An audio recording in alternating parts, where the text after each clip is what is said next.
The story of Greece's collapse isn't just an economic tale, it's a warning for the entire world. In 2010, a nation of just 11 million people suddenly became the epicenter of a crisis that threatened to destroy the Eurozone, destabilize global markets, and shake the European Union to its core. People lined up at ATMs unsure whether money would come out. Businesses closed from one day to the next. Young workers packed their bags and left the country in record numbers. And the world watched in disbelief as a modern European nation spiraled into a depression deeper than anything seen in decades. But the collapse didn't begin in 2010. It was the result of years of political mismanagement, cheap credit, hidden deficits, structural weaknesses, and a currency Greece wasn't prepared for. This is the full story of how Greece rose, crashed, and began the long climb back. To understand how Greece ended up here, we need to go back to the later 1990s and early 2000s, when optimism filled the country. Joining the Eurozone in 2001 was seen as the moment Greece finally entered Europe's economic elite. With the euro came something Greece never had before: extremely cheap borrowing interest rates, once high due to instability, suddenly dropped to levels similar to Germany's. European banks happily lent Greece money, assuming the euro made every member equally safe. The government borrowed massively, funding public sector jobs, early pensions, infrastructure, and prestige projects like the 2004 Olympic Games, which ended up costing more than 9 billion euros. For a while, it worked. Tourism boomed, construction exploded, growth looked healthy on paper. Greece felt like it was catching up with Western Europe. But beneath the celebrations, the foundations were weak. The tax system was broken, with up to 30% of taxes going unpaid. A large, informal economy made accurate accounting almost impossible. And year after year, Greek governments quietly adjusted their deficit numbers to meet EU rules. The economy looked strong, but it was built on debt, optimism, and creative accounting. Throughout the 2000s, Greece's debt kept rising, but almost no one paid attention. Foreign investors believed Greece was safe because it shared a currency with powerful economies like Germany and France. But by 2008, the truth could no longer be hidden. The global financial crisis struck, shaking confidence around the world. Suddenly, investors wanted to know which countries were truly stable and which had been faking it. In 2009, a newly elected Greek government shocked the world by announcing that the deficit wasn't 6% of GDP, as previously reported, but more than 15%. Debt wasn't 100% of GDP. It was on its way to 130%. Markets panicked. Credit rating agencies downgraded Greek bonds to junk. Interest rates skyrocketed.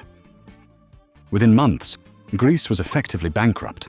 It could no longer borrow money, nor print its own currency, because it had given that power to the European Central Bank.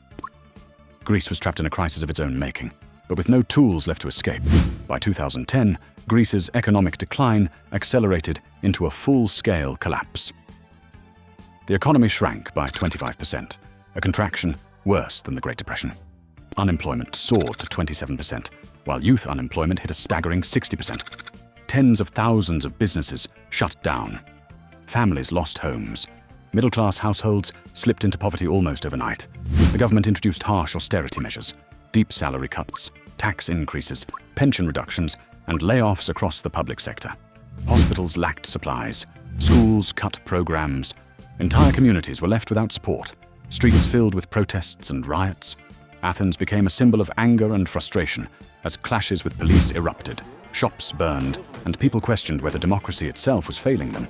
Greece wasn't simply experiencing a recession, it was undergoing a national trauma.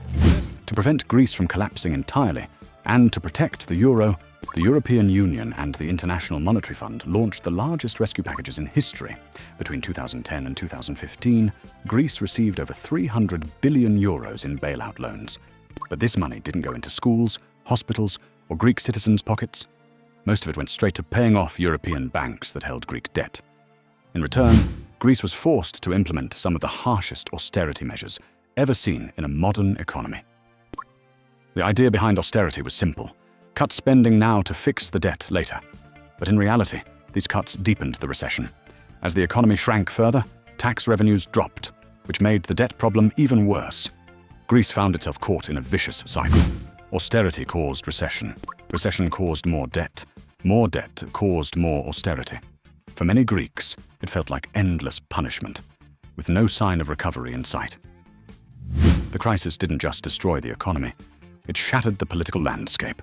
Traditional parties that had dominated Greek politics for decades lost credibility. In 2015, the left-wing party Syriza won power on a promise to end austerity. Prime Minister Alexis Tsipras became a symbol of resistance against European institutions. A dramatic referendum followed. More than 60% of Greeks voted no to further austerity measures demanded by the EU. It was a moment of national defiance, but reality quickly crushed hope.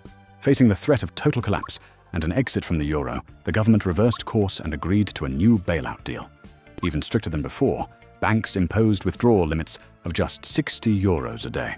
Capital controls were introduced. Public trust eroded further. The message was clear. Resisting austerity was impossible inside the euro system.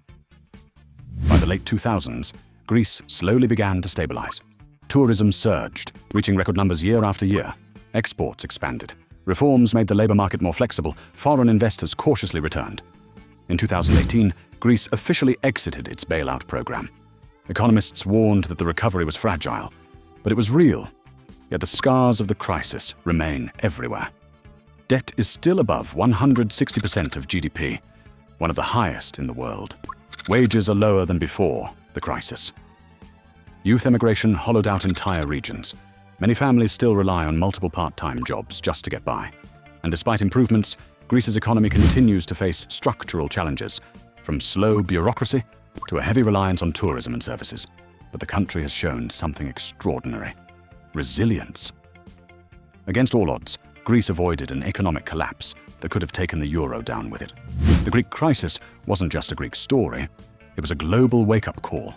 It revealed the flaws of a shared currency without shared financial policy. It showed how cheap credit can hide deep structural problems. It proved that markets can turn on a nation overnight. It exposed how austerity can stabilize an economy or destroy it, depending on timing. And it demonstrated that a crisis in one small country can threaten an entire continent. To this day, economists debate whether Greece was saved or sacrificed to protect the euro. But the lessons remain. Debt matters, trust matters more, and transparency matters most of all. Greece fell harder than almost any modern country. But it also proved that recovery is possible. A nation that seemed destined to collapse managed to pull itself back from the edge of disaster. Today, Athens is rebuilding, tourism is booming again, and the country is slowly regaining confidence.